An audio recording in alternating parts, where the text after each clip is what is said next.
Right. So the book is called Her Allies, a practical toolkit to help men lead through advocacy.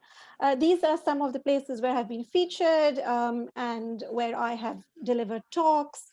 And I'm very excited to share that I was also recently invited by BBC Radio, and I've written articles for Independent, Telegraph, and Harper's Bazaar. What exactly is this book about? It's basically a toolkit which offers strategies to men to become powerful advocates for gender equality. And at its heart, it's basically an invitation to all men who are willing to take that first step. Now, how this whole idea started was when I wrote my first book, Her Way to the Top. I was often invited to workshops, gender networks, and to deliver book talks, to deliver work sessions, and there I would meet several well-intentioned men who were very eager to work on gender equality and to support women in their circle, but they were not very sure where to start. So in 2019, I wrote an article in Forbes on male allyship, and that was very well received. It was shared by UN Women, he for she uh, ambassadors. And that's when I realized that there was a need for a toolkit or a book with specific strategies. And of course, after that, there were a number of incidents that triggered it. There was a horrific rape incident back in my home country of Pakistan. And then we had a panel discussion last year at my book launch anniversary where we discussed the role of organization and media and government and how it impacts a woman's climb to the top. And there we came to this conclusion that an organization on its own is not a sentient being, right? It's not a living being. Organization comprises of individuals. So when we're talking about organization, it's a great thing to obviously talk about diversity, inclusion, in terms of what the organization is doing. But talking about organization as a whole personalizes it, and it becomes like a David versus Goliath task. What we really want to do is we want to impact individuals in the organization, because after all, organization does comprise of individuals, and we want to place the responsibility on these individuals. And we also talked about that when it comes to allyship, you don't have to be a CEO, a senior manager, you don't have to be in a network, you don't have to be a diversity inclusion professional or in HR. Every individual, every man and woman, every gender, every person, irrespective of their background, faith, color, whatever it is responsible to contribute to allyship. So it doesn't necessarily have to be the people who are from privileged groups. It can also be people who are not from the privileged groups, who are equally involved and who are supporting this cause together. So this book is basically a progressive journey. And what I wanted to do is I wanted to start with something basic. So I said, okay, what you can do yourself is probably the easiest, and that's challenging yourself. And then you move on to challenging others. And then you move on to challenging the organization culture. And finally, you move on to challenging the institution. And I do understand that not everybody is in a position to start challenging the institution, because people want to start small. So that's the reason why I wanted this book to be a progressive journey where you start with the basic and you move on to the more advanced stages. Now, what exactly is the book outline? I've already shared this. Why is the time right now? After Sarah Everard's painful and shocking incident, I mean, that's the time I had already written the book. But of course, I then paused to include some more strategies in it and some more tips and some more facts in it. And the Everyone's Invited campaign, which has been really popular in schools, it is evident that, male allyship is a conversation we need to be having, right? Last year, when I did the book launch anniversary for Her Way to the Top, we did this survey. I'm a huge fan of surveys and polls, by the way. Every time I deliver a talk, every time, I choose to write a book, conduct a workshop, I do surveys and polls, because that informs my work and it tells me about what exactly is going on in the world. So these were some of the challenges, and about 30% of the people agreed that male allyship is important and it's going to have an impact on their careers. Right, and of course, there were internal challenges as well, imposter syndrome, unconscious bias, which I talk about in my first book. Now, when we, okay, so this slide sort of looks weird, but anyways, we'll go ahead. when I started talking to men in my circle, and when I started interviewing people, I asked them what exactly it is that's holding them back from stepping up as allies. And then there was also a catalyst research which I accessed. It's a report. And that report highlighted several factors, which was reaffirmed and reinforced by my own survey and my own poll and my own the interviews which I did with men. So one of the main reasons is, of course, apathy. Men are genuinely unaware of what they stand to gain by championing gender equality, and then there was also lack of awareness and ignorance, and I think that's a huge thing. A lot of people come from a place of ignorance, a lot of microaggressions, a lot of conscious, unconscious bias. You see, is honestly because of ignorance. And I am a strong believer that if you create awareness, if you talk about it, people are going to be more involved. Unless you don't talk about it, unless you don't make people aware, then nothing much can happen. So a lack of awareness was a huge factor. People didn't know. And there's so many men I speak to who are well intentioned, but they would refute what I'm saying and they say, well, you think sexual harassment is a problem in the workplace. I don't think so. Women in my circle are very happy. And I said, how can you assume authority about the lived experiences of all women? And I know they're coming from a good place, but that's the reason why I do these surveys and polls, because I say, well, you know what? Sometimes women don't openly discuss what they experience at the workplace. So you may not know. So, you know, that is, of course, ignorance is one major issue. Then there's a zero-sum perspective. That's not very prevalent, but of course there is there that gender equality will lead to diminished opportunities for me.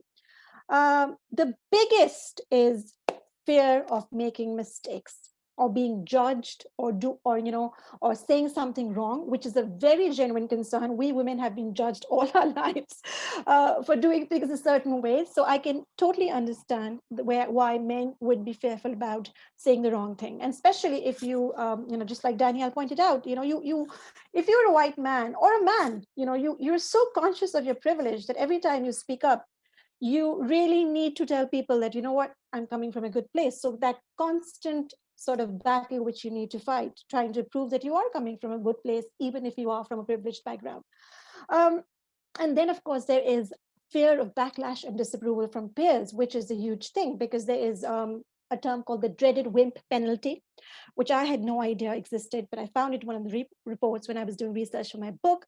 It's, if you are associated with women, then there is a stigmatization through association where men can sometimes win backlash and disapproval from fellow peers. And, men look at other men for reaffirmation of their masculinity. So if they feel that, they call it being called a wimp, or what are you doing, and why are you supporting women, and why are you speaking in favor of women?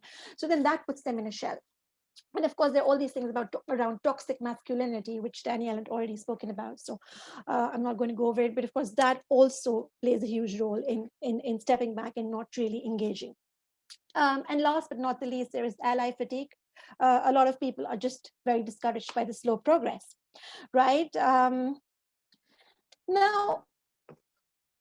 one of the reasons, of course, one of the ways you can engage male allies at your workplace is helping them realize how it's going to benefit them. Obviously there are these factors like it's very good for the economy. It's going to, there's a McKinsey report which says it's going to contribute, $12 billion if women are engaged equally in the workforce. It's the right thing to do. Equality for all is obviously something which we all should strive for. But then individually, how will it benefit them? First of all, if you're a person if you're a man who works well with women, or, any person, irrespective of their background, gender, color, faith, then you have what I quoted in a book called Sustainable Collaborative Advantage. People would want to work with you when they perceive you as somebody who they want to work with, who wills work with different diverse groups. It has been proven that men who are involved in gender equality, I think Sue mentioned the research that organizations where men are involved, I think by 30%, where men are involved, I think 30% progress, where men are not involved, only 30% progress is made. So better relationships with your partner and with your working colleagues in the organization, freedom to share financial responsibilities with your female spouse or partner, flexible parenting, the ability to be a dad and not have this constant pressure that you need to be the provider, you need to be the strong one, you need to, be the person out there who needs to support the family. You know that your wife can go out and work as well, and you can get that time for yourself with your children. So, flexible parenting, liberation for liberating from limiting masculine gender norms. So I think whenever you have these safe male only conversations, and I would really emphasize on that because that's important. A lot of times men do not open up when they are speaking with other people from other genders. So I think it's important that initially when you want to kickstart this conversation in your organization, try and organize a safe space, a no judgment space, which you can have with only men in the group, the key stakeholders who have shown interest. um, so that's important. And also having female mentors is another thing which really sort of helps men to learn more about the challenges which women face. Because when I talk about challenging yourself in the book, or when I talk about any forms of allyship, so when you will read the book, hopefully when you read the book, you'll see that whatever strategies I've advised, they are not just for women, but for all minority groups, because some of them are honestly just very basic strategies. But I'm amazed after doing research and after having worked in 3 different countries and cultures and interviewing hundreds of women across the globe, that a lot of people fail to engage and do these basic things and these basic requirements. And I think the very first step is to educate yourself. Educate yourself about the challenges impacting women, the internal challenges, the external challenges. How has COVID impacted women? Um, Last week, I can't believe I spent at least 20 minutes explaining to somebody who said that, well, women have it easy. Now they're working from home. Everything is all good. It's just so easy for them. But, it hasn't been. COVID-19 has had adverse impact on gender equality. And of course, just like Harriet pointed out, there have been good points, but there have also been some disadvantages. So just being aware, right? And again, you don't need to know everything. You don't need to have all the answers. And also, it's important to know that you will say the wrong thing. And I'm not going to sugarcoat this. Chances are you will say something wrong, which is absolutely fine. If you're genuine, if you apologize and you have an intention of moving on, I think people are going to be more open about it, and people are going to embrace you more openly. All it requires is authenticity. And again, I would like to say this, that being a man who is vulnerable and authentic and who's willing to help doesn't necessarily always mean that people will like, oh yes, come on, we're very happy, please come and help us and join in the conversations. Because initially it's going to be difficult. Women have been exhausted and exasperated, and particularly women of color, they're so tired that when somebody shows a genuine intention to help, initially there will be skepticism. So try and understand this, that not everybody is going to open up initially. And recognizing privilege. Oh, Vanessa, I saw you. Am I speaking too much? Or no, you're right. Oh no, my time is up. Yes, it is. Yes, I'm going to quickly go over challenge yourself. So recognizing a privilege and also understanding how intersectionality works. A lot of people think that intersectionality is all about additive models and how you fall for oppression Olympics, but it's not like that. Additive model is all about how different women experience multiple oppressions and how they're intertwined in a way that you're unable to differentiate one oppression from the other. Simply ask and listen, right? And prepare to be uncomfortable, because there will be answers which you won't like. Acknowledging your responsibility, just being willing to move on. Acknowledging your bias, and I've said this a lot of times, bias in its own is not a bad thing. We all are biased. It's how you act upon the bias and how you refrain and step back. That's important, avoiding assumptions. And I very quickly go to this last slide, and that's challenging others. I think that's the most important thing for men, because challenging other men and speaking up is a very difficult thing to do, of course. You really want to mind your own business and ensure that you're politically correct. So there are lots of different strategies which you can do. If you don't know what to do, simply pause and do not engage in a sexist, racist humor. And chances are, if you're silent, then people will be awkward and not engage in anymore. Or you could, just sort of ask a reflective question. You can reframe the question. You don't have to be confrontational and aggressive. Assertive, yes, but you could challenge it in other ways. So basically, these are some of the things which I do talk about in my book. And going forward, of course, I would recommend you to buy the book. Be part of a joint research and conference, which I am hoping to collaborate with WATC and Vanessa. And I'm hoping that we're going to do this joint research and find out what exactly it is that's holding men back.